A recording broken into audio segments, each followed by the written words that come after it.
साथ सोया नहीं। मतलब मेरे मर्जी के खिलाफ मार पीट के सुलाता था, हमको बहुत तंग करता था, पीता खाता था बहुत ज़्यादा, शराब नशा बहुत करता हाँ नशा बहुत करता है, हर चीज़ का करता है, मना करने पर मारता था। मतलब लत जो है शादी के बाद नहीं, पहले से ही था। उसके माता पिता बोले थे क्या जो अगर हम इसका शादी कर देंगे ना तो सुधर जाएगा, लेकिन वो क्या सुधरेगा जब पहले नहीं सुधरा था। मतलब वो आपके पास आता था सिर्फ शारीरिक संबंध बनाने जी, उसी से मतलब रहता था, वो भी जबरदस्ती, मेरा मन भी नहीं रहता था फिर भी।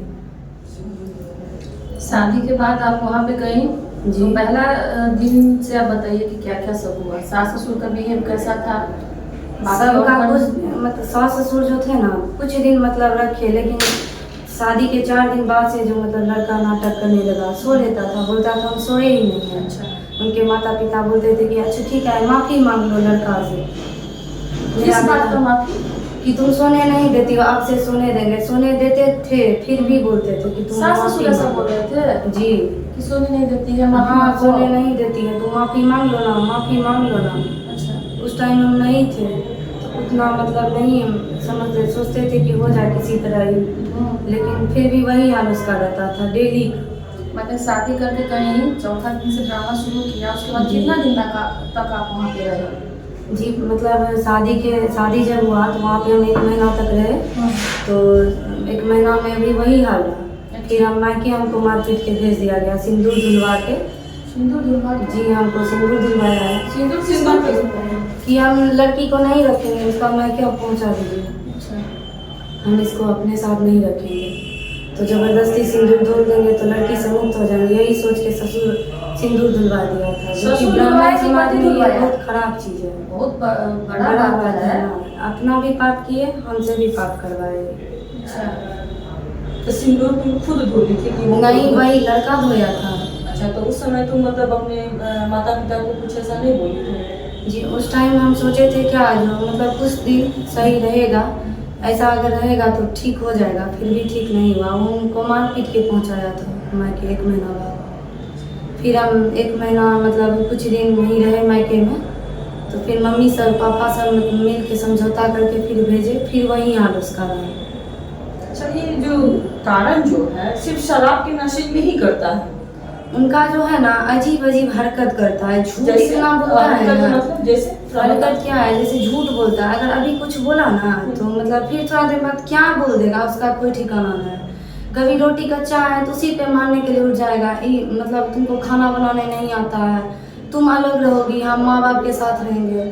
फिर बोलेगा कि जो तुमको हम मायके में रखेंगे, फिर बोलेगा जाओ तुमको तुम्हारा जैसा लड़की हमको बहुत मिलेगा।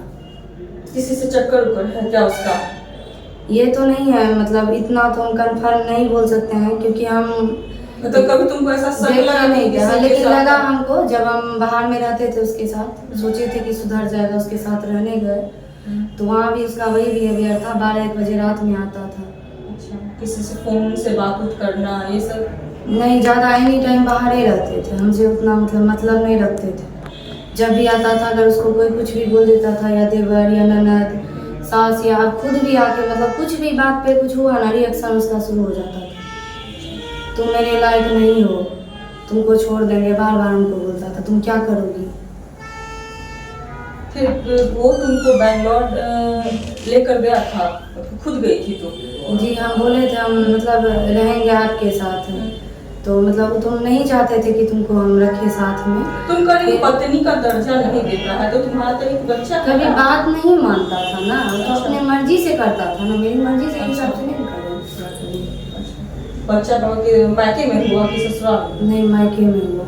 अच्छा, तो वहाँ से तुम कैसे आई वो बताओ? मतलब बेंगलोर में थे ना तो वहाँ पे बहुत मतलब मारता पीटता था, तो किसी तरह मतलब मेरी मम्मी पापा सब बोले कि मेरी बेटी को मतलब ऐसा है तो पहुँचा दीजिए, तो बोला नहीं हम नहीं पहुँचाएंगे, आपकी बेटी आप ले जाइए। हाँ, तो फिर एक दिन क्या हुआ, मेरा जब तबीयत खराब हुआ तो ये रूम पे नहीं थे, तो बगल वाली हमको हॉस्पिटल में मतलब भर्ती की, पानी वानी चढ़ाई, तब बोलने लगा उसी से फंसी है, हाँ अब तुमको हम मायके छोड़ देंगे, ज़बरदस्ती आके यहाँ पे हमको छोड़ा।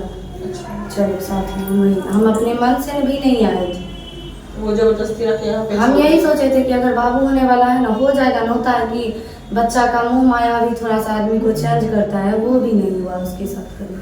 अगर साक्षी हमारी संस्था में आपका पति आवेदन दिया है, जी। कुछ न कुछ तो उसको भी अफसोस लग रहा है, ठीक है, उसको अफसोस लग रहा है। हमारे पास भी आके हाथ पैर जोड़ा कि मैडम किसी तरह घर बसा दीजिए। बाबू एक मौका उसको, अगर आप संस्था की तरफ से मेरे पास आवेदन दिया है, संस्था की तरफ से जाइए, हम लोग हैं ना। जी नहीं, आप एक मतलब उसके अगर साथ- खरोच भी आती है ना तो फिर आप संस्था में कॉल कीजिएगा, फिर उसका तो जीना हराम हो जाएगा। एक मौका लड़का एक को मौका देना, जहाँ भी उसका जो संस्था संस्था है की ना, तरफ से उसका मत मतलब दीजिए। उसका जो भी बिहेवियर है वो चेंज कभी नहीं होगा मैम, हम यही बोलना चाहेंगे। हम लोग है ना, पहले तो हम लोग नहीं थे ना, आवेदन जी, तो आप है ना, फिर भी कुछ उसका भी ऐसा दिक्कत उसका रहता जो भी है, हम झेले हैं ना, उतना हम जानते हैं कि वो बदलने वाला नहीं है, ठीक है, क्योंकि समझौता के साथ हमको 2 बार भेजा गया है, ठीक है। अब हम उसके साथ नहीं रहना समझौता चाहते कहाँ हुआ हैं। था? वो लड़का ऐसा भी नहीं है कि मतलब सुधरने वाला हो या कुछ भी, ऐसा नहीं है। मान लीजिए उसके साथ मेरा गुजर बसर होने वाला है, ये नहीं। मान लीजिए आपको यहाँ संस्था की तरफ से बॉन्ड बनने के बाद अगर आपको ले जाता है और फिर उसके बाद फिर आपको अगर तकलीफ देता है, टॉर्चर करता है, जैसा कि आप बता रही हैं हर बात को, उसके बाद तो आप अगर मान लीजिए सो कॉल तो कर सकती है ना। टॉर्चर सब कोई करता है, हाँ। ऐसा नहीं हमको टॉर्चर हस्बैंड ही करता है, सास ससुर भी नहीं करते थे, ननद जब थी तो वो भी करते बाबू थे। सुनो, यहाँ से जो भी दिक्कत होगा ना, यहाँ पे तुम कॉल कर सकती हो कि ये परेशानी जी कर नहीं, रहा अब है, मतलब एक बार, हाँ, अब हम हाँ, ये नहीं झेल सकते हैं मैडम, अब तुमको हमको नहीं नहीं झेलना, हमको अलग रहना है, बच्चे के साथ अपना जीवन यापन करना है, कल बस और होकर कुछ करना नहीं चाहिए। साक्षी कल होकर बच्चा भी आपसे सवाल करेगा कि मान लीजिए आप क्या जवाब दीजिएगा। देखिए, बच्चा भी वो तो तो हम समझ जन्म लेगा दिए ना हैं, कि जो हाँ। दिक्कत से जन्म दिए हैं, कभी पिता का उसको प्यार नहीं मिला है, वो कभी एक्सेप्ट नहीं किया है। शादी 2017 में, 17 से परेशानी कब से शुरू हो गई? उसी दिन से, शादी के 4 दिन के बाद से। मतलब क्या परेशान करता था वो आप बताइए थोड़ा डिटेल में। मतलब मेरे मर्जी के खिलाफ कभी वो मेरे